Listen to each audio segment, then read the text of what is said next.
We're going to be doing today the 3D pinwheel. It's got little pockets in it. I thought this would be a good one for fidget quilts.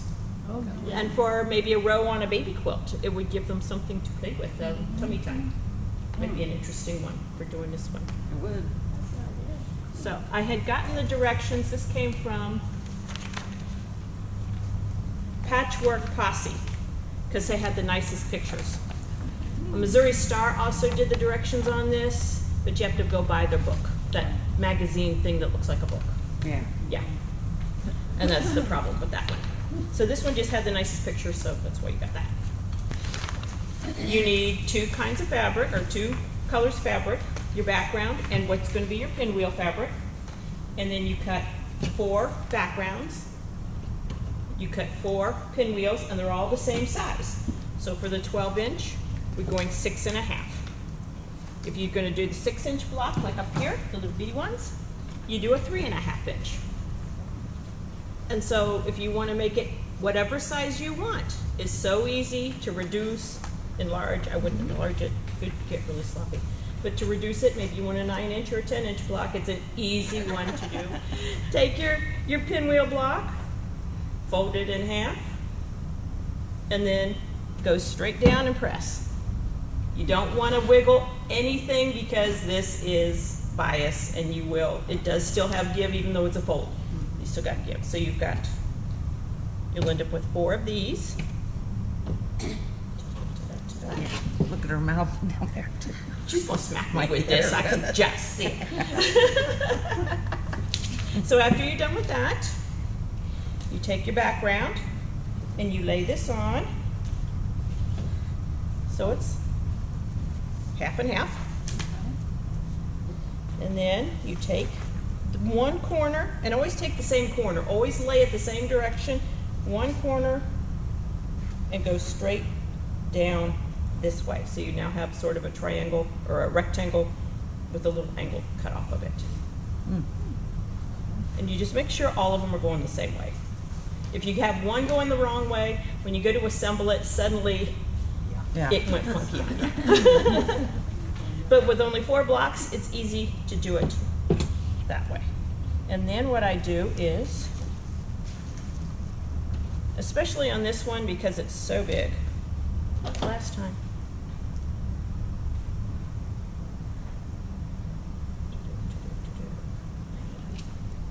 Put a pin in it. Just holds it in place, especially like I said, the big ones. Flip this up, touch that corner with that point. Put a pin in it. And then, after you get all 4 of them done, you sew 2 of them together, going the opposite direction. Okay? Gotta come up here. Yeah. You are going to have some pretty thick seams, so I pressed it open. And I use the point on my iron as opposed to hitting it straight down, just to keep it from not creasing so badly and losing the effect. So now I have all 4 of my blocks sewn. That's my point. There it is. Like this. And so then you sew together. And I pin, it's hard to pin, you know, that many layers right there. So I would take a pin, stick it in here, just to line up my seams, and then I would pin on each side. Because trying to put a pin in there, you're only going to shift it. So you pin on each side, and then make sure all your points are in the right position, because they're easy to slide. And again, on this big one, another pin up here. And I can take this one out. So now, under the machine, very slowly. Most of them, I would skip at least 1 stitch. My machine wanted to skip a stitch. Because it's thick. It's just so Maybe thick. using a walking foot would be good. So you go all the way over, and then that's how you, again, press open. I mean, this was such an easy peasy block, it wasn't funny. It does look easy. Okay, but it's a plain Jane block. If you look at this one, there's nothing special going on. So this is where I was asked to do embellishments. That's quite all right. You could probably use 2 different fabrics. You can use, I've seen it where they've done 2 different fabrics, you know, like do 2 blues, 2 reds, Yeah. you know, depending on if you want to be patriotic.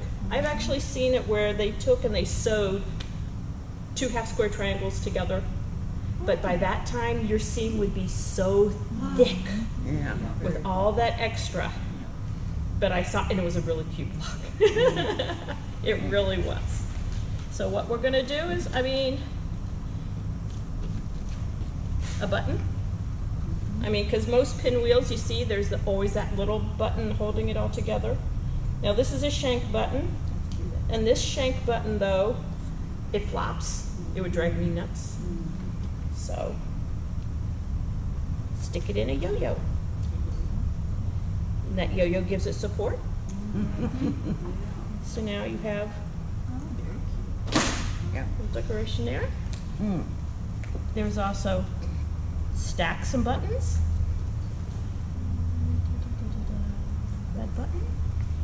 That metallic fabric up there Yes. really looks like a pinwheel. Yes, you can then do button stacks.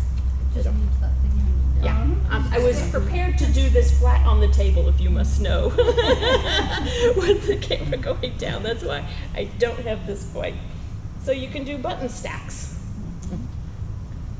depending on what your quilt's going to be used for, to do that.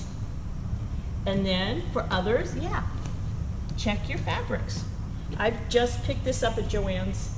It is cotton with the It is? metallic on it. They've been carrying some of the metallic sheen on this, but this is the first time I've seen this one.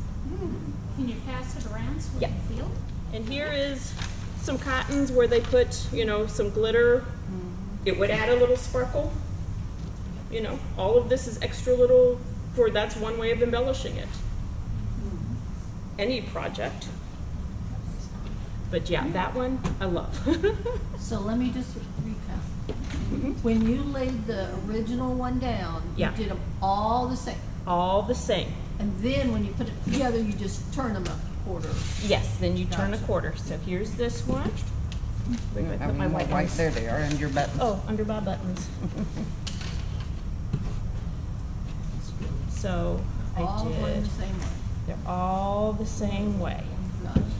That one, and I literally laid them out this direction. You lay them out, Yeah, I'd lay all 4 of them out at the lay same all time. 4 of them out, and they're all going the same way. And then you turn them to get the. Because I played around and I said, what happens if I did this? And suddenly it's not going to line up properly when I try to match it. Yeah. So, all of them lined up the same way. I did a light just enough to give it that edge on my, and then this one the little bitty button, Yeah, that's just to make it look like the pinwheel. Yeah. Yeah. And you could sew through it, okay? Yeah. It does, because there's that extra layer of foil, even though if it's real fine, it did create a little bit more thickness, I felt, right there at the very center. What has got to do with our demo? That was another demo. That was wasn't the it? other demo, but I'm doing embellishments also. Oh, okay. And so I went through my stuff. This was my first block when Patsy taught us to do the little paper piecing. And this was my first block. Just a bunch of scraps. I thought it was plain and nothing. So I'm supposed to talk about embellishments. So I pulled it out. I took off the 2 sides, and all I did was green cotton thread Oh. and my scallop stitch. Oh, cute idea. Yeah. So now it's not, I mean, I could have done any number of stitches. Oh. You know, variegated thread. This is machine embroidery thread. Here I was playing, nobody can complain. They cannot embellish with a featherweight. You know, you can make a grid. I could have done diamonds. You did that on your featherweight? No, I did it on my regular machine because I didn't feel like setting up the featherweight just to do this. But But I could have done it on my Yeah. featherweight Yeah. or any single stitch. Mm. And then I got crazy. I could have used Oh, I could. rickrack across it, I thought I was. you know?